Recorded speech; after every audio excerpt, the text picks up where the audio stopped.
Hello प्यारे बच्चों, हम लोग पढ़ रहे हैं एस ब्लॉक एलिमेंट्स और आज पढ़ने वाले हैं क्षारीय धातुओं के रासायनिक गुण। ठीक है, chemical property of alkali metals.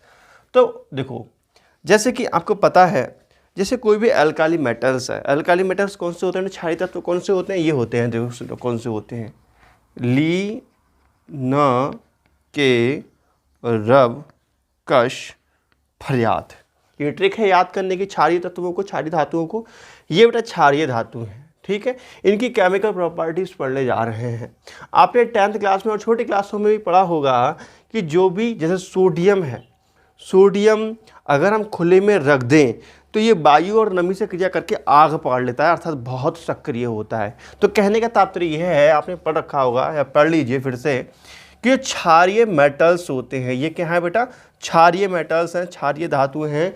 ये सभी धातुएं बहुत सक्रिय होती हैं और ये वायु से क्रिया करके अपनी सतह पर धूमिल कर देती हैं, अपनी सतह को मैला कर देती हैं, गंदा कर लेती हैं। ठीक है, इनका ऑक्सीडेशन होता है इन सतह का, और ऑक्सीडेशन होने के पश्चात इनकी जो सतह होती है वो मैली हो जाती है, थोड़ी गंदी हो जाती है। इसी समस्या से बचने के लिए इन सब को हम क्या काम करते हैं, एक मिट्टी का तेल या कैरोसिन ऑयल कह सकते हैं, उसमें डुबो करके रखते हैं, जिसके कारण ये धातुएं ऑक्सीडेशन ना करें, वायु से क्रिया ना करें, अर्थात ऑक्सीजन से क्रिया ना करें और अपनी सतह को धूमिल होने से बचा लें। ठीक है, बात समझ में आई। लेकिन यहाँ पर जो लिथियम है, ठीक है, इसको मिट्टी के तेल में डुबोकर नहीं रखा जाता है। क्यों नहीं रखा जाता है, अभी मैं कारण बताऊंगा। पहले जितना समझा लिया उतना लिख लीजिए। ठीक है, तो हम कह सकते हैं कि बेटा देखो, जैसे कि हम लिख सकते हैं कि क्षारीय धातुओं को, ठीक है, हम लिख सकते हैं बेटा क्षारीय, ठीक है, क्षारीय धातुओं को मिट्टी के तेल में डुबो कर रखा जाता है, रखा जाता है। क्योंकि यदि इन्हें वायु में खुला रख दें तब इनका सरफेस मतलब इनका बाहरी पृष्ठ, ठीक है, तब इनका सरफेस वायु से क्रिया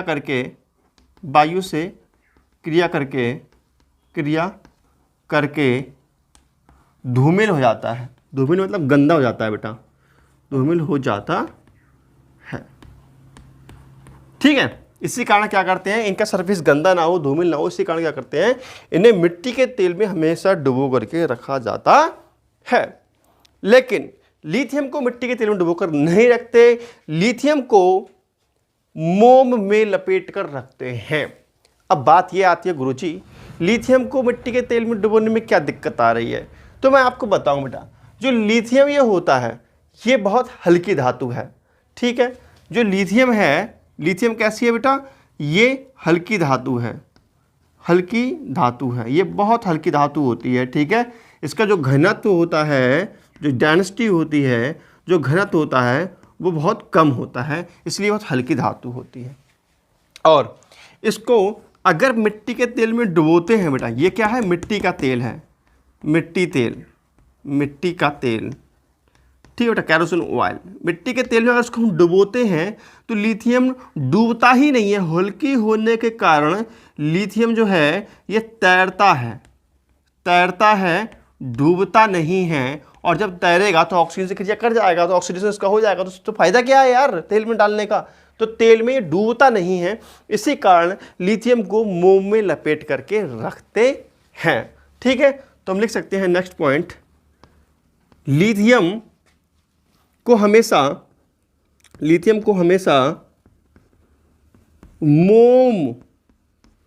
मोम या वैक्स कहते हैं इसको, है ना बेटा इंग्लिश में। लिथियम को हमेशा मोम में लपेट कर रखते हैं,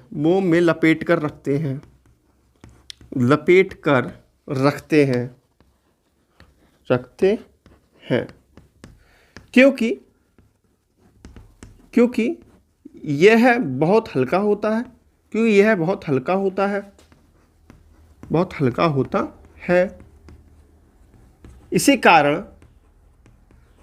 कारण यह मिट्टी के तेल में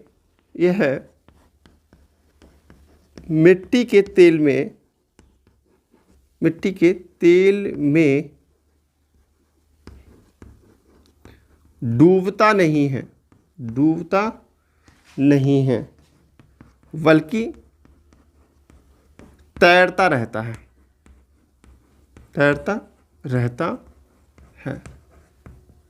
ठीक है, इसी कारण से मिट्टी के तेल में हम नहीं डुबोकर रख सकते, तो इसलिए बेटा मोम में इसको रखना पड़ेगा। ठीक है, तो ऑब्जेक्टिव आ जाता है, कौन सी वह क्षारीय धातु है जिसे मोम में लपेट कर रखा जाता है, तो वो है लिथियम मेटल। क्यों रखा जाता है? क्योंकि इसका घनत्व बहुत कम होता है, अथवा ये बहुत हल्की धातु होती है, जिसके कारण ये मिट्टी के तेल में डूब नहीं पाती है और तैरती रहती है। इसी कारण इसको जो है हम लोग मोम में डुबो करके बेटा, मोम में लपेट करके रखते हैं। ठीक है, तो ये तो बहुत इंपॉर्टेंट बातें थी इसके बारे में। अब देखते हैं कि अगर ये क्षारीय धातु हैं, ये वायु से क्रिया करती हैं या ऑक्सीजन से क्रिया करती हैं, तो क्या क्या बनाती हैं, क्या क्या मटेरियल बनते हैं। ठीक है, तो इस पर आप चर्चा करने वाले हैं, तो इसको हम फटाफट मिटा देते हैं बेटा। ठीक है, अब हम देखेंगे वायु से क्रिया के बारे में। बेटा देखेंगे सबसे पहले हम एक वायु से क्रिया रिएक्शन विद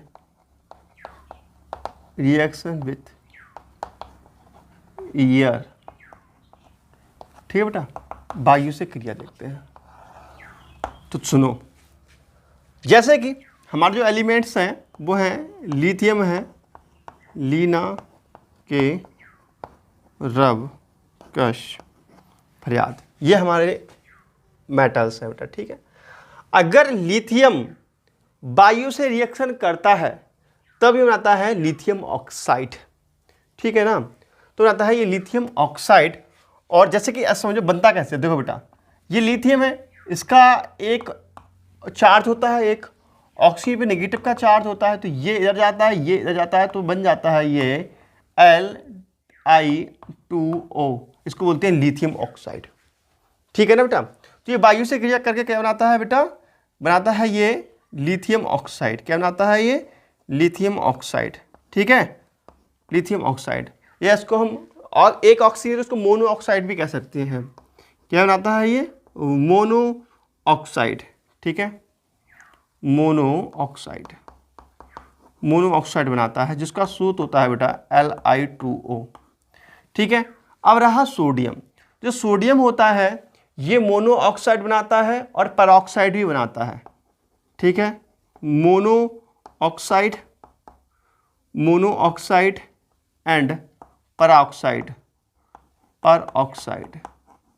ठीक है बेटा, तो मोनो ऑक्साइड का सूत्र क्या होगा? Na2O। ठीक है, और परऑक्साइड का जो सूत्र होता है वो होता है Na2O2। ठीक है, परऑक्साइड अभी बताएंगे डिटेल्स इसके बारे में, पहले देख लीजिए सब शॉर्टकट में अभी। और जो ये होता है पोटेशियम होता है बेटा, ये बनाता है मोनो ठीक है, और मैं आपको बताऊं बल्कि ये तीनों के लिए है एक ही होता है, मोनो ऑक्साइड और क्या होता है बेटा? परऑक्साइड और सुपर ऑक्साइड। ठीक है, जो मोनो ऑक्साइड का सूत्र होता है वो क्या होगा बेटा? मोनो ऑक्साइड का सूत्र होगा K2O। ठीक है, परऑक्साइड का सूत्र होता है K2O2। ठीक है बेटा, और सुपर ऑक्साइड का सूत्र होता है KO2। क्लियर?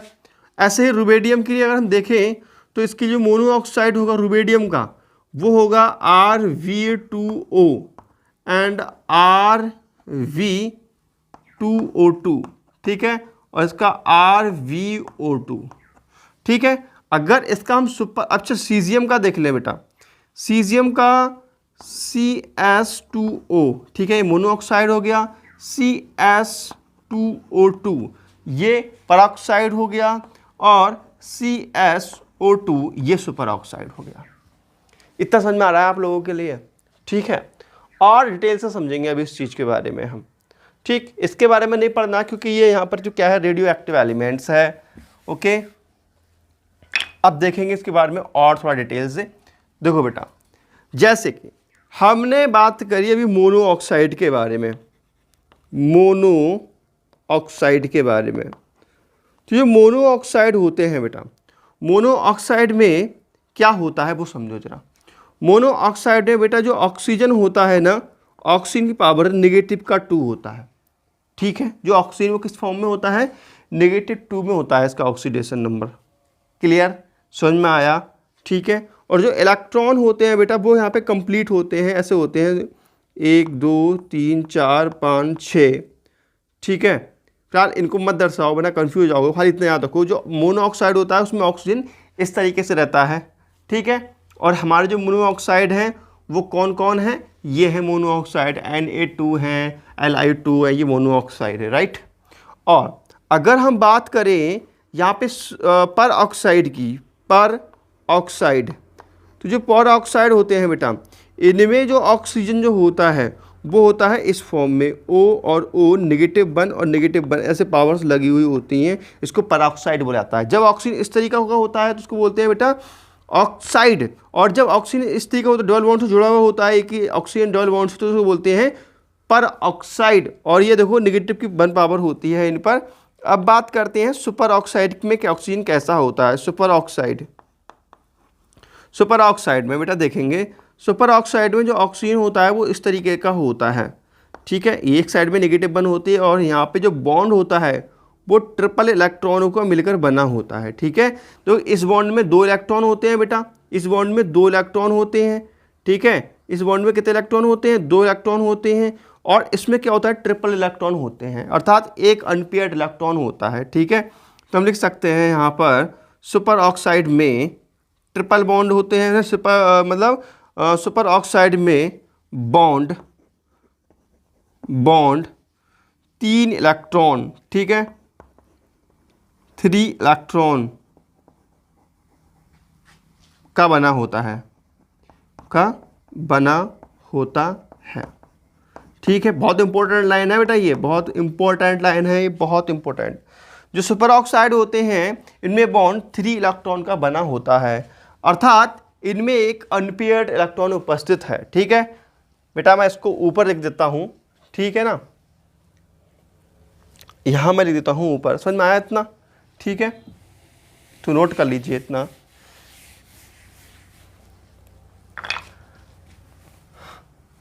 अर्थात उसके नीचे लिखना है बेटा, अर्थात सुपर ऑक्साइड, अर्थात जैसे यहाँ सुपर ऑक्साइड क्या था बेटा, देखो ये ट्रिपल बॉन्ड वाला था -1, ठीक है। तो यहाँ पे कितना है बेटा, यहाँ पे 3 बॉन्ड हैं, ठीक है। यहाँ पे कितने हैं बेटा, मतलब एक बॉन्ड है यहाँ पर, ठीक है। 3 इलेक्ट्रॉन वाला बॉन्ड है, ठीक है। अर्थात इसमें देखो बेटा, यहाँ पे 2 का जोड़ा है लेकिन 1 का जोड़ा नहीं है, मतलब यहाँ पे अनपेयर्ड इलेक्ट्रॉन है, ठीक है। अर्थात यहाँ एक अयुग्मित इलेक्ट्रॉन है, एक अयुग्मित इलेक्ट्रॉन है, और एक अयुग्मित इलेक्ट्रॉन होने के कारण ये कैसे होंगे, सुपर ऑक्साइड कैसे होते हैं बेटा, पैरामैग्नेटिक होते हैं, पैरामैग्नेटिक मतलब होता है अनुचुंबकीय होते हैं, पैरामैग्नेटिक एंड रंगीन होते हैं, कलरफुल एंड रंगीन होते हैं, समझ में आया बेटा बात? तो ये सुपर ऑक्साइड है वो कैसे होते हैं, रंगीन होते हैं। तो ये सारे के सारे सुपर ऑक्साइड हैं, ये सारे के सारे रंग, तो ये सब कैसे होंगे बेटा, ये पैरामैग्नेटिक होंगे, पैरामैग्नेटिक एंड रंगीन होंगे, ठीक है। और सभी में कैसा होगा, 3 इलेक्ट्रॉन वाला बॉन्ड पाया जाएगा इसमें, ठीक है ना। बात समझ में आ रही है बेटा? तो आप कहोगे सर जी इतना डिटेल्स क्यों पढ़ा रहे हो यार, क्या फायदा है? देखो भैया, कंपटीशन एग्जाम में ऐसा ही पूछा जाता है, लिखा होता है कि निम्न में से कौन सुपर ऑक्साइड देगा, लिथियम, सोडियम, पोटेशियम और मैग्नीशियम। लिखा होगा निम्न में से कौन सुपर ऑक्साइड देगा, या निम्न में से कौन पराऑक्साइड देगा। तो आपको याद रखना चाहिए ये क्या देता है, ये मोनोऑक्साइड देता है, ये ऑक्साइड मतलब मोनोऑक्साइड और परऑक्साइड दोनों देता है। ठीक है, इस प्रकार से ऑब्जेक्टिव में बेटा आते हैं क्वेश्चन। और फिर लिखा होता है कौन सा कलरफुल होगा, तो खाली इसमें परऑक्साइड सुपर ऑक्साइड पाया जाएगा, वो कलरफुल होगा।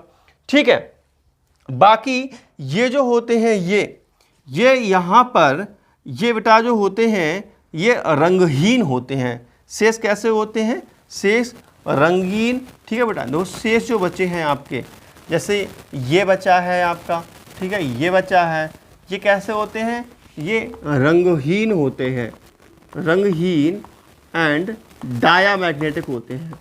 डायामैग्नेटिक मतलब प्रतिचुंबकीय होते हैं बेटा।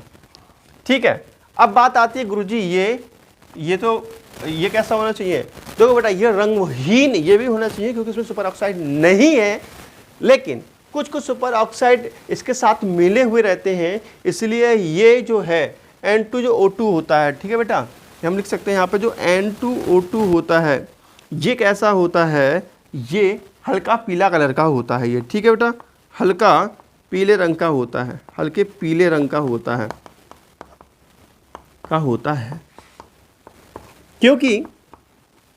क्योंकि इसमें आंशिक रूप से, आंशिक मतलब बहुत कम मात्रा में, ठीक है, क्योंकि इसमें ठीक है, क्योंकि इसमें आंशिक रूप से या बहुत कम मात्रा में आंशिक रूप से पर ऑक्साइड नहीं बेटा, सुपर ऑक्साइड भी मिला होता है या पाया जाता है। ठीक है, तो जो N2O2 है ये वाला येलो कलर का होता है।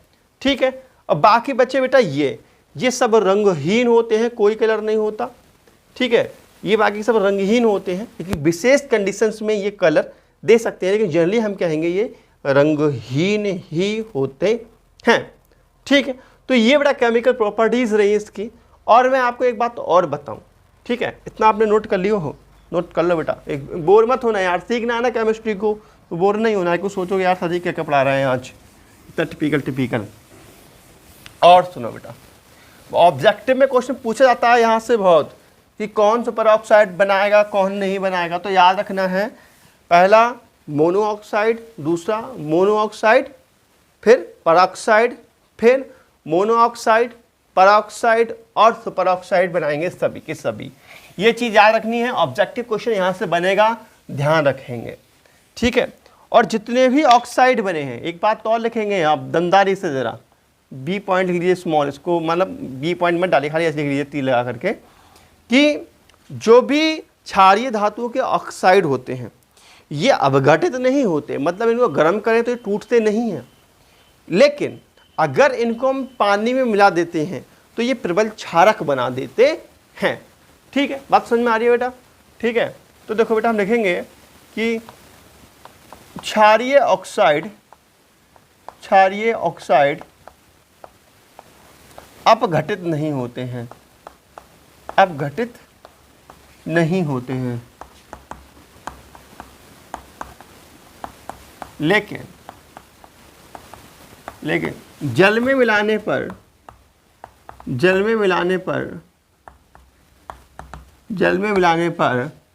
प्रबल क्षारक बनाते हैं, प्रबल क्षारक बनाते हैं। ठीक है, ऐसे एग्जाम्पल देखेंगे बेटा, Na2O प्लस पानी एरो, ये बन जाएगा 2NaOH। ठीक है, ये क्या है, प्रबल क्षारक है। और देखो बेटा K2O प्लस वाटर मॉलिक्यूल्स, तो ये बन जाता है 2KOH, ये भी क्षारक बन जाता है। बात समझ में आ रही है। ठीक है, तो जो भी आपका क्षारीय ऑक्साइड होगा, क्षारीय मेटल का ऑक्साइड होगा, ठीक है, वो अवघटित नहीं होता है, ध्यान रखेंगे इस बात के लिए, लेकिन जल के साथ मिलकर वो क्षारक बना देते हैं। ठीक है, नेक्स्ट इसका जो केमिकल प्रॉपर्टीज है वो कल नेक्स्ट लेक्चर में देखते हैं। वीडियो अच्छी लगी हो तो कर दीजिए लाइक, प्यारा सा क्यूट सा कमेंट। तो मिलते हैं बेटा कल नेक्स्ट वीडियो में। नमस्कार, जय हिंद, वंदे मातरम, बाय बेटा।